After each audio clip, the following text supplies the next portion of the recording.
All right, class. Today we begin our material by actually getting into chapter 6 today. Now, chapter 6 is going to be a relatively short chapter, but I will divide it up into two lectures, so there'll be relatively short sections for you. So, with chapter 6, we're actually starting to get into the integumentary system. Now, most of you probably already know that the integumentary system really is the skin of the body. So it's all those structures that really cover the body, and they are going to consist of the skin as well as a lot of our accessory tissues. And these accessory tissues are going to include nails, hair, sweat glands, and sebaceous glands.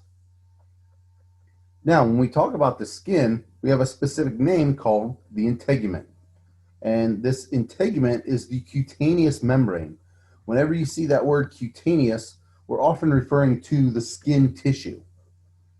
What it does is it provides a barrier to the outside world.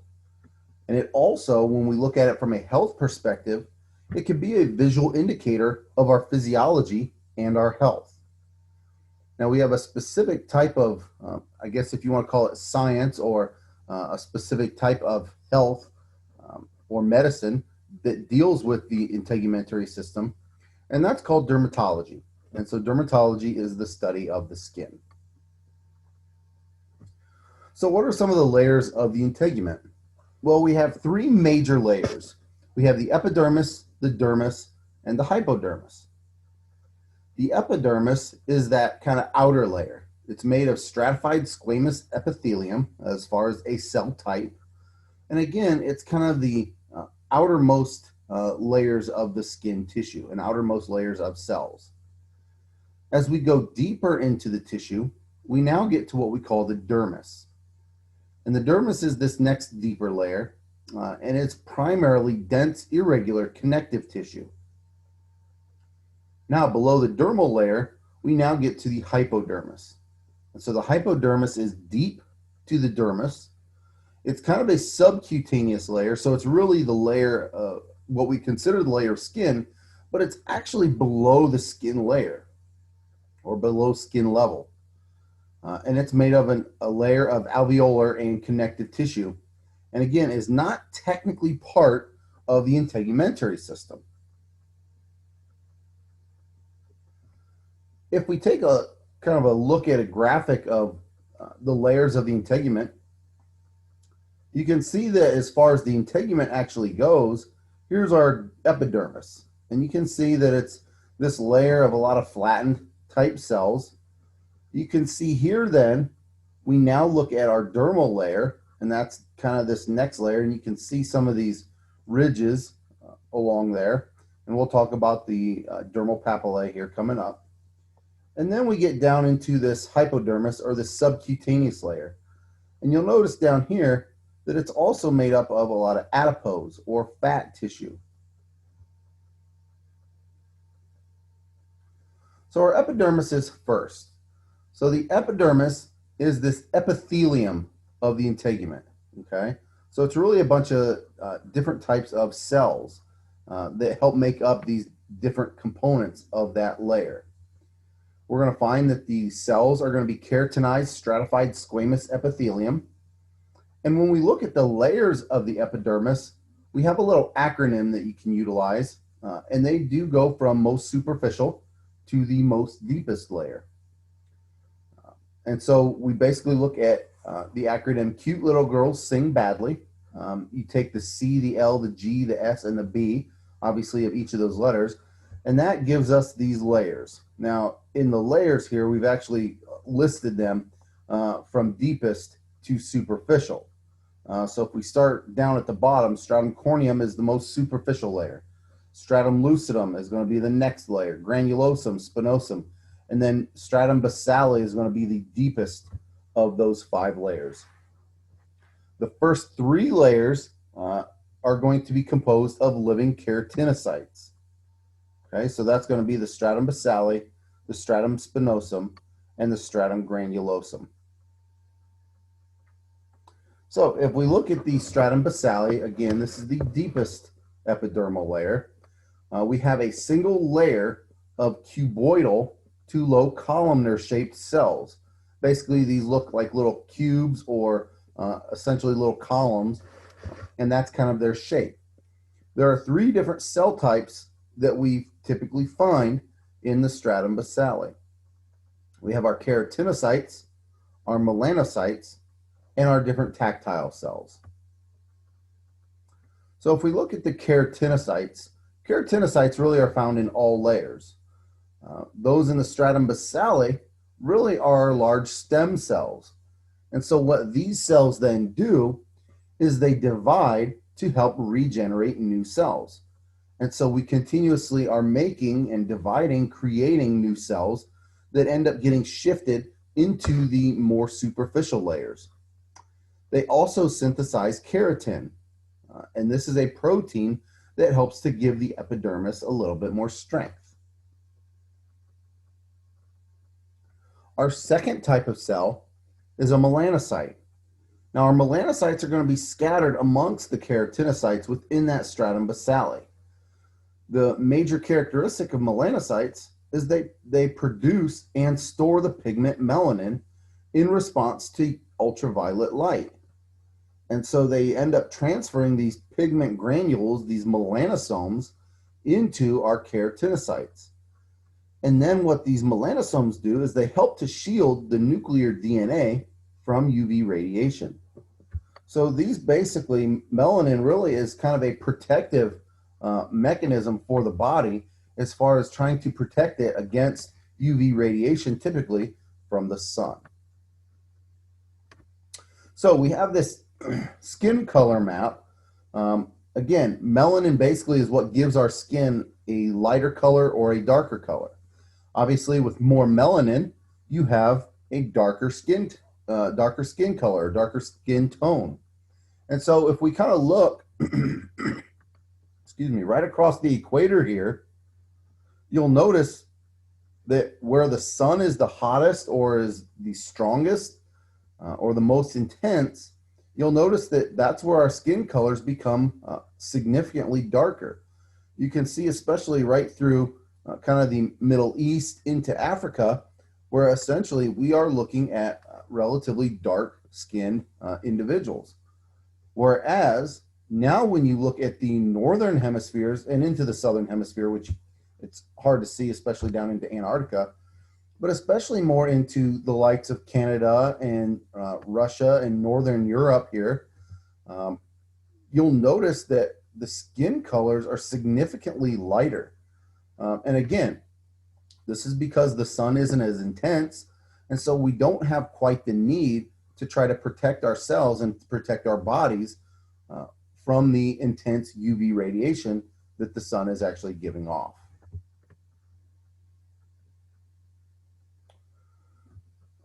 So our third cell type then in the epidermis are tactile cells. Now these typically are what we call Merkel cells.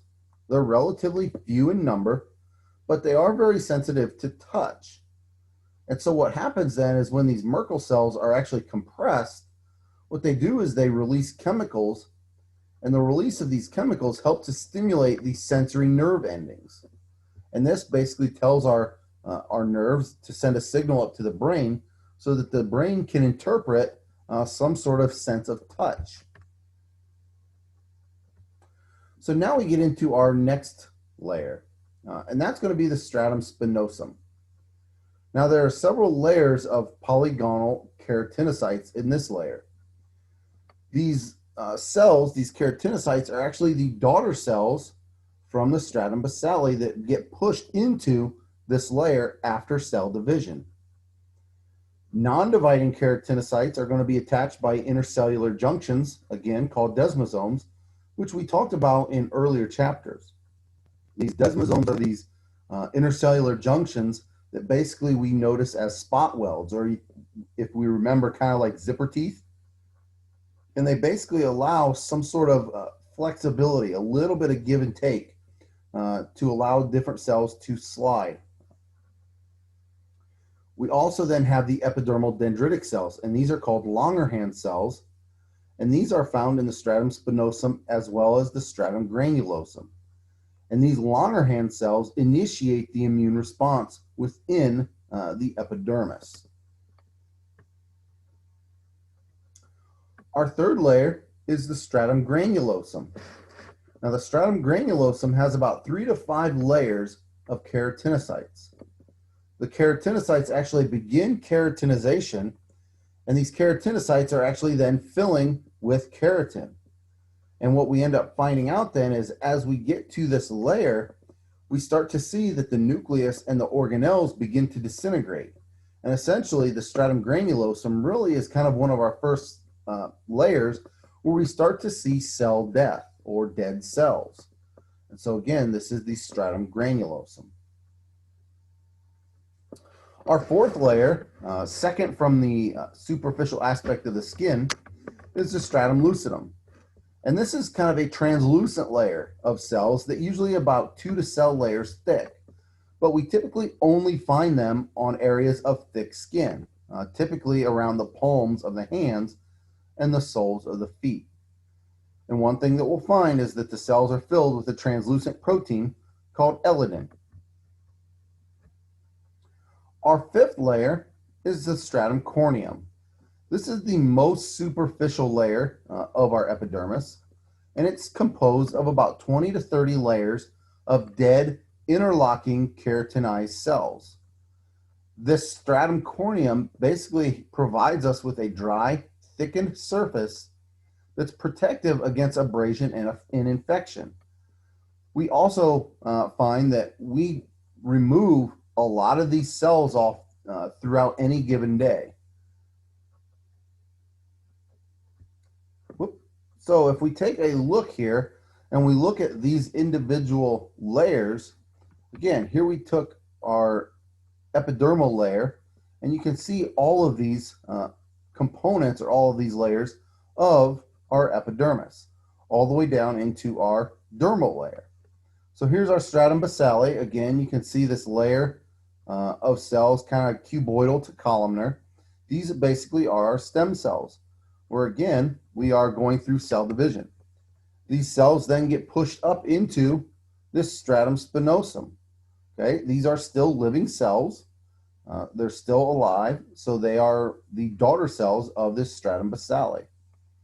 We then get into the stratum granulosum, and you'll notice that these cells are a little bit flatter than what these are down here. These cells have now started to die off, and some of these organelles and nuclei have basically started to degrade. We then get into this stratum lucidum, which is a little bit more of a translucent layer, but again, a few cell layers thick, obviously a little bit more flat than the granulosum layer. And then we get into the stratum corneum. And you can see here we have our dead keratinocytes, where now these cells basically are easily sloughed off and removed. And you actually slough off millions of these cells every single day from your skin tissue. So if we look at some of the variations in the epidermis, some of these variations are going to be the thickness of the skin, the color of the skin, as well as different skin markings. So if we look at some of the thick versus thin skin, and we look at thick skin first, we're really finding this in the palms of the hands and the soles of the feet. Again, these thicker layers contain all 5 layers of the epidermal strata, which includes that stratum lucidum. And we typically find sweat glands, but no hair follicles or sebaceous glands in our thick skin. Now, if we look at the thin skin, it's going to cover most of our body. It does lack a stratum lucidum, and the sweat glands, hair follicles, and sebaceous glands are present in our more thin skin layers. So again, this is just kind of a representation of our thick skin and thin skin. These are microscopic views. You can go ahead and take a look at those. If you choose to, hit pause just to study them. But again, this image should also be in your book. So now we start to look at different skin colors, okay? Now obviously when we look at skin and we look at different tones all across the world, obviously we have some that are a little lighter, a little darker, but some of the ones that we typically don't see or that we typically don't recognize are the ones that have a little bit more of a yellowish or oranger tint. So our skin color really comes from hemoglobin, melanin, and keratin. So when we look at hemoglobin, hemoglobin is this oxygen binding protein that we typically find in our red blood cells. And it's responsible for this bright red color upon the binding of the oxygen to those red blood cells. Now, melanin, again, we've already talked about melanin. It's this dark pigment that's produced in the melanocytes, and it is transferred to our keratinocytes. And this accounts for obviously the darker skin colors, but the amount in the skin actually varies based on heredity as well as UV exposure. So again, your bodies will start to produce a little bit more. Now, let's say you are living up more into Canada and you move closer to somewhere down in closer to the equator. Your bodies will respond and will start to create a little bit more melanin, and you will notice that your skin starts to become a little bit darker. The same can also be true going from winter months to summer months. You know, your body, if you're more outside, more of an outdoorsy person, your body will actually start to create a little bit more melanin there as well. And that can actually darken up the skin in different seasons of the year. One characteristic or one kind of condition that we have is albinism. And albinism is where the melanocytes really are unable to produce any melanin. So it gives you obviously a very light skin color. Keratin gives us kind of a yellow-orange pigment, and that we typically see from a lot of our vegetables or from some of our vegetables. So here we have the production of melanin by our melanocytes. Again, these are just different cells. Here's our stratum basale. And then we move up, and you'll notice that here we have an example of a melanocyte. You'll notice here we have these little spots, these little dark spots. These are melanin pigment. You'll notice then that the melanin pigment is absorbed into the keratinocyte. And then we get these melanosomes that are actually filled with additional melanin as well. And so again, this kind of gives us the determination of what kind of tone our skin is actually going to have. So some of our skin markings then that we're going to see are going to include a mole, which we actually call a nevus. These are localized overgrowth of melanocytes, and this is why you'll often notice that moles have a little bit more of a darker color. Now, depending on how big they are or their size and their shape, you should actually monitor them for different changes, because different changes in these moles can actually suggest some sort of malignancy or a type of skin cancer. You can also see freckles, and freckles are just these localized areas of increased melanocyte activity, and so they basically give you these small little dots or little patches of yellowish or brown spots throughout your skin. We also have what we call a hemangioma, and a hemangioma is a skin discoloration due to benign blood vessel tumors. So again, you'll start to see a little bit of a change in some of that skin color as well as discoloration. And then other skin markings we see are going to be called friction ridges. And these friction ridges are large folds and valleys of the dermis and the epidermis. And it's these friction ridges that are actually responsible for giving individuals their specific fingerprints or their unique fingerprints, if you will. So here we have some of our friction ridges of thick skin. Again, you'll see some of the characteristics. You'll see arches that occur through there. We have whorls that basically are kind of these circular patterns. We have loops that kind of extend up. They're more elongated arches. And then you can have a combination of arches and loops and whorls and circles. And again, just different characteristics of these friction ridges to give us our unique fingerprints. So what is a little bit of a clinical view? So we start to look at UV radiation, sunscreens, and sunless tanners. So when we look at the sun, it actually generates UVA, UVB, and UVC radiation. The UVC rays are actually absorbed and do not reach the earth. Now, sunscreens, on the other hand, can help to block UVA and UVB rays. And so they are able to protect the skin if used correctly. However, you need a high enough SPF, which is called a sun protection factor.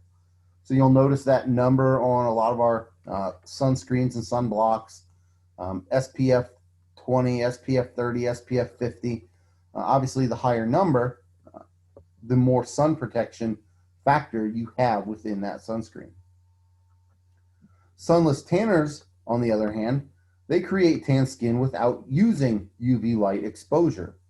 But these sunless tanners also give no protection against UV rays. Before we get to our next layer, I think this will be a great time to use our code word for attendance. And that code word is actually going to be our next layer, which is the dermis.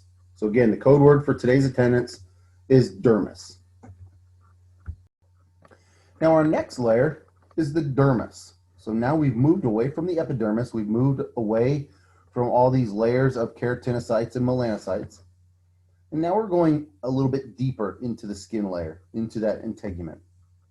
And so the dermis is deep to the epidermis and is composed of connective tissue.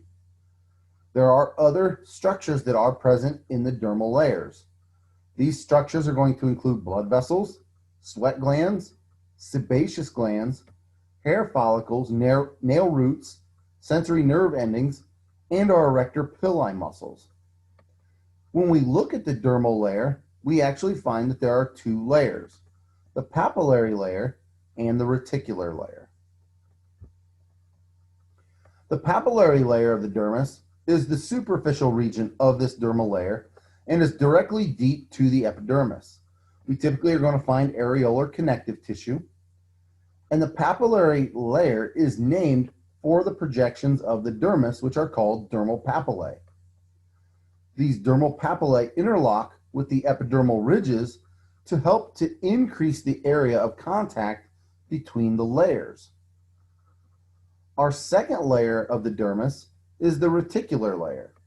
This is the deeper layer and also the more major portion of the dermal layer. And it also contains this kind of dense, irregular connective tissue. So if we take a look at the dermal layers, here we've been able to peel back the epidermis. And so now all we're left with is this papillary layer and the reticular layer. Here you can see our epidermal ridges. Basically, they're kind of the opposite of our dermal papillae. You have these projections from the epidermis going down. You have the dermal papillae from the dermis basically going up. And they just kind of fit together. And again, this provides us with much more surface area contact to provide a connection between these two layers.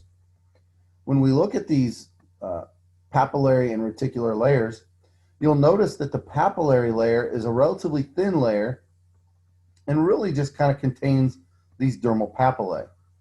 If we go deep to that, this is where you find your reticular layer, and this is also where you find many more of our significant structures. Now within the dermis, we're actually going to find a lot of different collagen and elastic fibers. And these fibers are going to be oriented in parallel bundles at specific locations. One of the functions of these bundles is to resist stress during routine movement. And so what we find then is these collagen and elastic fibers, their orientation actually indicates lines of cleavage. And these lines of cleavage are basically referred to as tension lines. And so what they are these, when we look at how we cut the body and go through surgeries and have injuries, incisions that are parallel to cleavage lines tend to heal quicker, whereas incisions perpendicular to cleavage lines are more likely to open due to the cut elastic fibers. And so we'll find that if skin is stretched beyond its capabilities, we can actually tear some of the collagen fibers.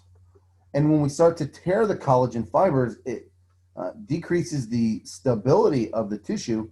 And so then we're left with stretch marks, or what we call striae. So these are just a few examples. Obviously, this would be up top here. This is an example of what a stretch mark actually looks like. One of the big times we see this is with pregnancy. As the belly of the woman gets a little bit bigger, it starts to stretch out the tissue a little bit faster. And so what you see are these tearing, or you see the tearing of some of these collagen fibers, and that leads us to these stretch marks or these striae. Down here, however, this is just somebody's way of trying to cover some of them up, obviously in this case with a tattoo. So when we look at some of these lines of cleavage, again, you can see where these tissue lines actually fall throughout the entire body. When you have an injury that's parallel to those lines of cleavage, you'll notice that they don't necessarily open up very wide, and they can actually heal relatively quickly. On the other hand, when you cut something that's perpendicular or have an injury that's perpendicular to those lines of cleavage, this is where we're going to have a little bit more of a healing issue, because again, it's a little bit more prone to reopen, and you have to go through that healing process numerous times. So when we look at a clinical view, we start to look at tattoos. Obviously, tattoos are something that really gets into the integument, and for the most part is relatively permanent. So a tattoo is a permanent image that's produced on the skin layer. And so what happens is we inject dye into the dermal layer. And so it becomes a permanent part of the dermis. It's usually impossible to completely remove a tattoo. However, over the years, there have been a lot more technology advances. And now we have a lot more lasers and more specified lasers that can actually get into these layers and actually break down our pigments. Now, there are also newer inks that are available in the tattoo world that do allow for removal of some of those colors that get injected into those dermal layers. So our third layer then, again, which isn't really a part of the integument, is our subcutaneous layer. And this is our hypodermis, or what we would consider superficial fascia. It's composed of areolar and adipose connective tissue, and the functions of the subcutaneous layer are really for protection, energy storage, and insulation. The unfortunate part is this is also a very common drug injection site, because it does have an extensive vascular network that does promote rapid absorption. So let's look at some of the functions of the integument in general. A lot of these you're already going to know, as we've already covered the integumentary system back in chapter 1. But let's look at a couple of these functions. Well, one, we obviously have to protect the body, and it protects the body from injury. It protects it from harmful substances, from microbes, from extreme temperatures and UV radiation. Understand that the goal of the integument is to protect the internal body, the internal structures. And so the body is willing to sacrifice the integument to maintain everything else. We also try to prevent water loss or water gain. So the epidermis is water resistant, but not waterproof. And so water can actually be lost by sweat as well as transpiration. And so it allows water to get into the body, but also allows us to get rid of it. We also go through metabolic regulation. And what we mean by that is we do different functions with the integument that helps to form different chemicals. Particularly in the skin, we have the formation of vitamin D3, which is a precursor to calcitriol. Now, calcitriol helps to increase the absorption of calcium and phosphate from our diets. It also helps to regulate blood calcium levels. Now, one of the other major functions of vitamin D is actually in the immune system and the immune response. And so vitamin D is created through sunlight. And so by being out in the sun, your body's able to create more vitamin D. And this actually is able to increase your immune response. We also go through secretion and absorption at the skin level.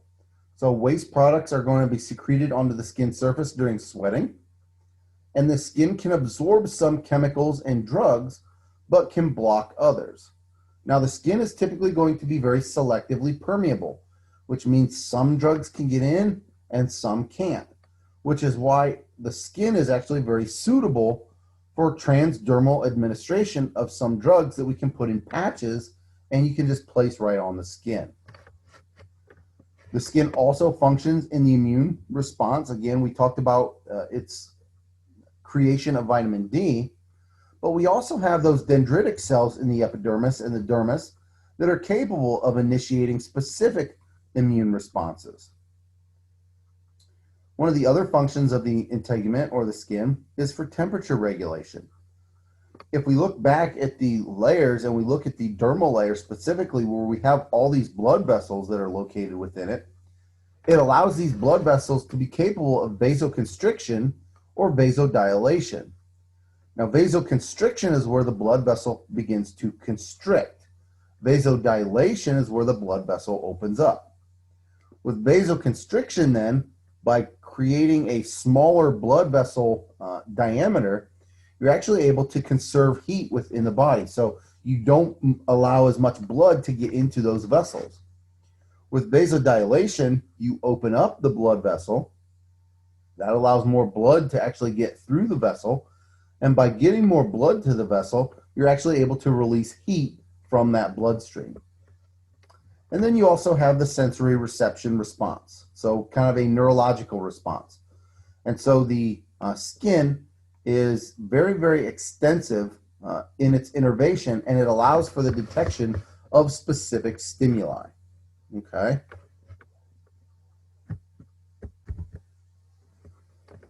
We'll pick up in our next lecture, starting on the next slide, and we'll start getting into some of the other components of the integumentary system, which really are going to include our nails and hair.